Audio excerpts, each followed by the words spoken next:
প্রিয় শিক্ষার্থীরা, চলো আমরা ভোগ্যপণ্যের শ্রেণীবিভাগ শিখে নিই। ভোগ্যপণ্যকে প্রধানত কত ভাগে ভাগ করা যায়? 4 ভাগে ভাগ করা যায়। সুবিধাপূর্ণ, শপিং পণ্য, বিশিষ্ট পণ্য, অযাচিত পণ্য। সুবিধাপূর্ণ কোনগুলো? যে সকল পণ্য মানুষের জীবন ধারণের জন্য অবশ্যই দরকার, সেগুলোকে বলা হয় সুবিধাপূর্ণ। শিক্ষার্থীরা, সুবিধাপণ্যকে আবার কত ভাগে ভাগ করা যায়? 3 ভাগে ভাগ করা যায়।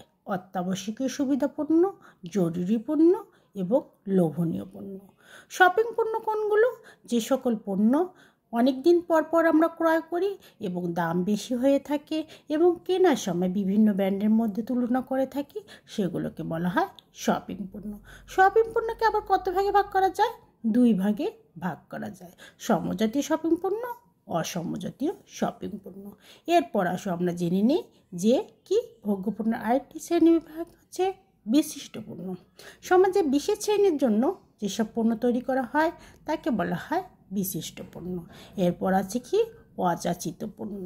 অযাচিত পণ্য হচ্ছে সেই সকল পণ্য যেগুলোকে ক্রেতারা জানে, বুঝে কিন্তু কখনো ক্রয় করে না, অনেকটা উপচে পড়ে এসেই আমাদের ক্রয় করতে বাধ্য করে, এগুলোকে বলা হয় অযাচিত পণ্য। অযাচিত পণ্যকে 2 ভাগে ভাগ করা যায়।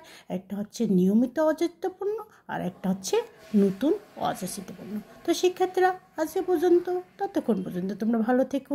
আল্লাহ হাফেজ।